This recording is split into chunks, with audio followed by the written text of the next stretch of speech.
that's talking about 600,000 premature deaths every year in EU countries. Water management, a very big issue too, a conference by itself, and it's about creating better water sustainability policy, management regimes, and so forth. And also, more hydro-neutral, water-efficient buildings. And I think some of the speakers will be covering this too. Waste management, very important too, creating an integrated waste collection, resource recovery, reuse, and disposal policy. And one thing I'd like to quickly touch on is about industrial ecology, where the toxic byproducts of one facility becomes the raw material of another. So creating business park industrial zones that actually takes this into consideration is the next step for the future. And I think Denmark is pretty good in that regards, but right now I think not many parts of the world is actually really thinking along this line yet. Sanitation and health, creating an integrated sanitation, waste, and management policy. And also in terms of population access, there's a difference between availability and accessibility. Many top medical facilities are actually available too in poorer countries, lesser developed countries, but it's only accessible to a small percentage of the population. Number 8, environmental management, integrating development planning and environmental protection policy. And one interesting quote is from the head of TNC, is that society is defined not only by what it creates, but what it refuses to destroy. Yeah? It's a quote actually, it's not, he didn't actually create it, it's actually created by the great Indian Emperor Ashoka, 2,500 years ago. He already said the same thing. Not only he said things like that, but he also created animal hospital, animal rights, and a lot of other things. So imagine, even 2,500 years ago, people were already thinking in a very progressive way. And unfortunately, even today, in many parts of the world, people are not actually thinking on this line yet in terms of animal rights and other things. And number 9, green transportation. A lot of things to cover in terms of, I think quite a few speakers will be speaking on this too. Creating an integrated urban transport policy and management regime. And lastly, creating a green economy, better green investment policies, green benefit economic modeling, creating more green leases, and so forth. And some of you might wonder, why is it not happening at a quicker pace? Because I think one thing that we sometimes forget is the power of lobbyists.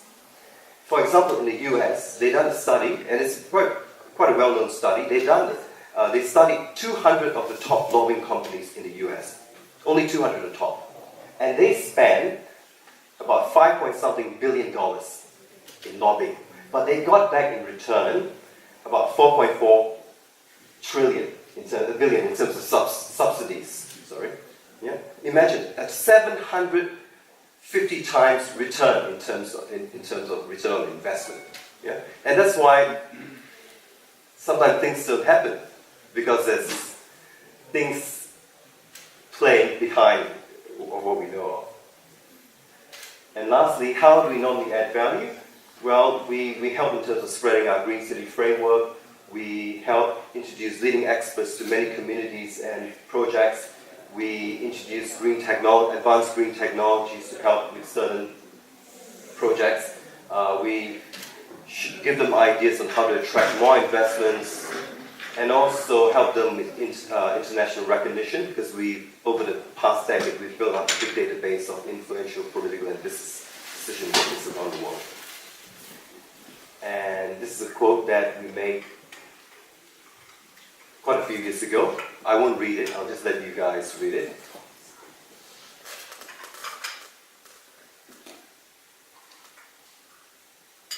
Yep, and imagine if everyone was this passionate about things that actually really matter. Yeah. So, thank you, and let me introduce you to our next speaker. She probably doesn't need any introduction. Most people would know her. Our Lord Mayor of Sydney, Clover.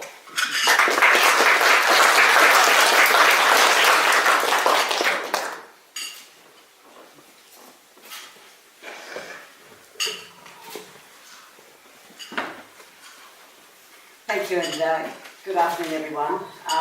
And I'd like to welcome you to this important conference and say what an inspirational introduction you just got, and how I hope that the conference is very worthwhile for you. I'm going to talk a little bit about, I'm going to welcome you to Sydney and talk a bit about Sydney. A lot of the things that you mentioned are very high priorities for us. So I'd like to acknowledge all the distinguished guests who are here, and I'd like to acknowledge the original custodians of our land, the Gadigal people, the Eora Nation, and pay my respects to their elders, both past and present, and acknowledge the people of the 200 nationalities who live here in our city. So I think many of you here today would agree that urbanisation is one of the most effective and responsible ways to address the key challenges of the 21st century. For the first time in history, over half the world's population live in our cities, and the proportion is growing. By 2050, it's estimated that it will be 70%. Already in Australia, it's 60%. Two-thirds of our people live in our cities, our major cities. The historical trend in Sydney to leave the city and move to the suburbs once you've had children is changing, and it's started to change in the last 10 years. And the City of Sydney has done sustained work in this area to increase the livability of the city. We've seen the trend reverse, and parents are now choosing to stay rather than to leave the city when they have their families. In 2031, the number of families in the city will increase by 45%. The city has balanced the need to provide homes for future populations and the protection of existing heritage areas by focusing new developments in former industrial areas, such as Central Park, the former CUB site on Broadway, Harold Park, and Green Square. We can't keep developing our food basin in Sydney, and urban development is critical to the future of our city, but it needs to be done right. At the city, we're showing how it can work well by providing new infrastructure and stunning public facilities for our new communities. Doing urban living well means sustainable developments, convenient access to employment, improved infrastructure, quality open space, easy access to local shops, a rich cultural life, and buildings guided by principles of design excellence. We not only need to be providing homes for our residents, floor space for business and hotels for visitors, we also have a responsibility to create places that our community can make connections in and be offered a diversity of experiences. We're well ahead of our work to create Sydney's newest and biggest urban area, Green Square, which will have 61,000 new residents by 2030.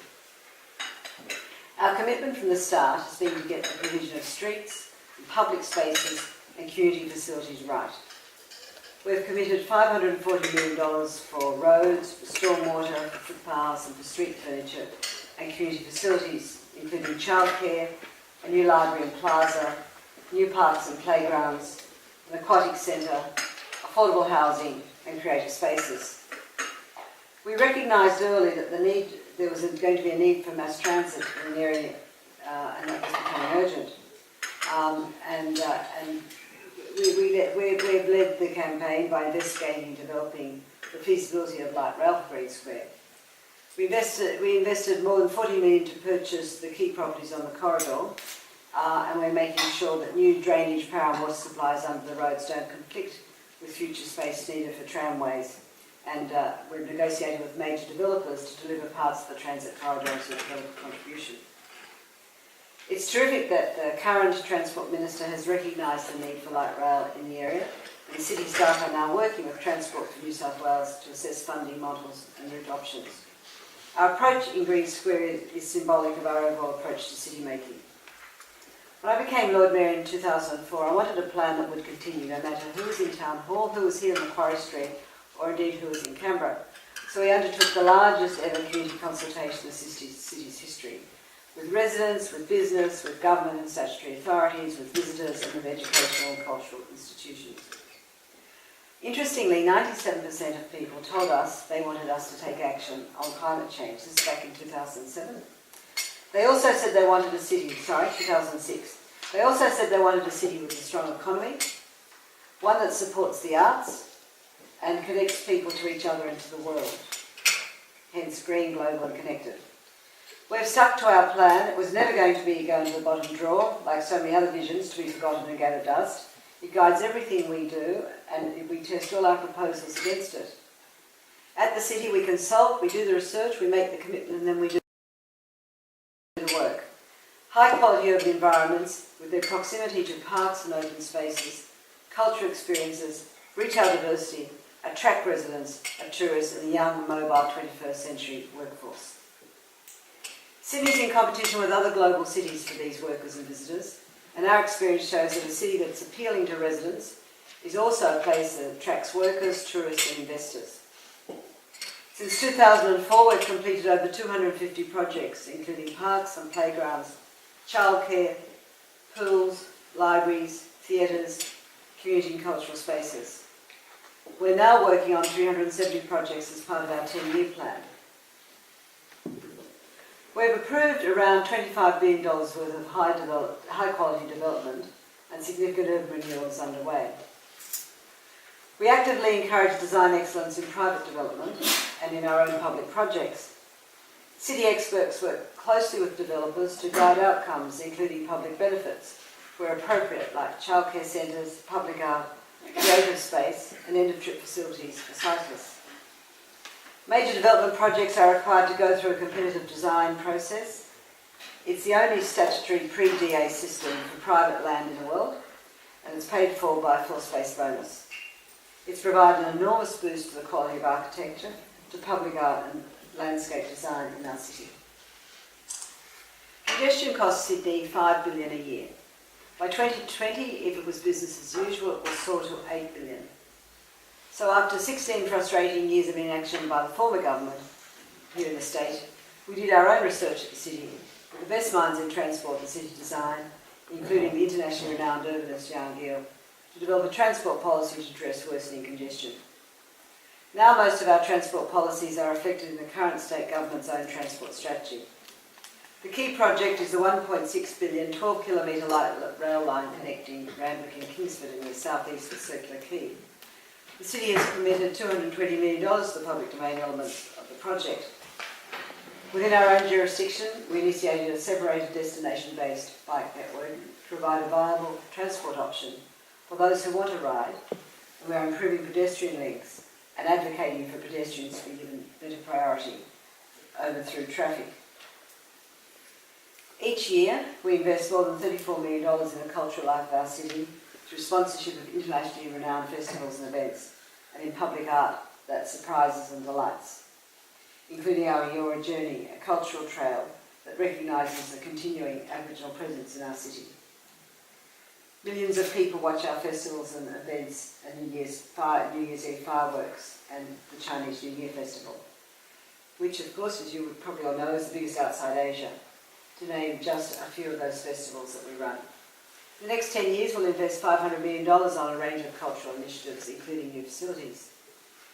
We led the campaign to allow small bars in New South Wales, introduce food trucks to Sydney, and provide our own properties for subsidised live workspaces, creative hubs and showrooms for our young creatives and tech startups. Since 2004, our work has fundamentally changed our city and contributed to spectacular growth, boosting the economy. City is a major driver of the national economy. Our 26 square kilometres generates over $108 billion each year to the state and federal governments, accounts for 8% of the national GDP and 22% of the state's economy. Our local government area is one of the state's fastest growing residential areas, and in the 5 years leading up to 2011, 2,000 new businesses opened, with more than 50,000 new jobs created across the city. That job growth represented almost 40% of the entire job growth in the metropolitan area, and it was double the rate of the rest of Sydney. It's all the more remarkable that this growth occurred during the global constraints imposed by the global financial crisis. And what's really interesting is that many of these jobs are in our village areas. You don't need to look far for the causes of this growth. It comes from the knowledge economy as a whole, from professional services, in the creative industries and the education sector, and growth in digital economy and software.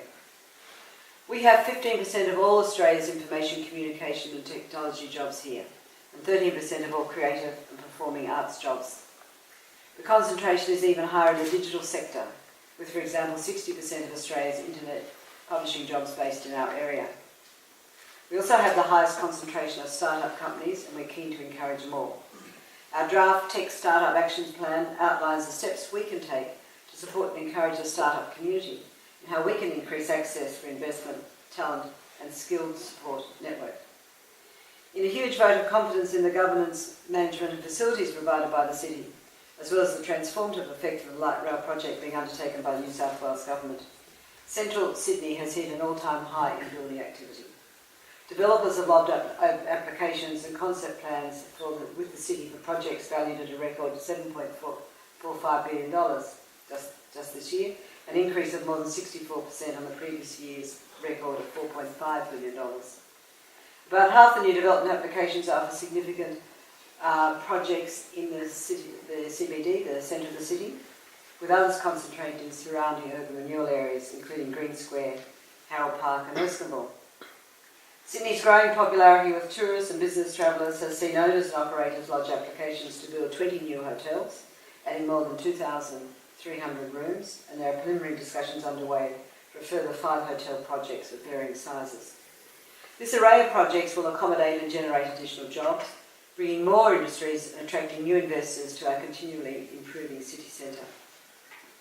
And though our economy is thriving, the future of our city is under threat. The greatest risk cities face is climate change, and while we need strong national and international commitments to tackle climate change, the city has not been waiting. We have taken action.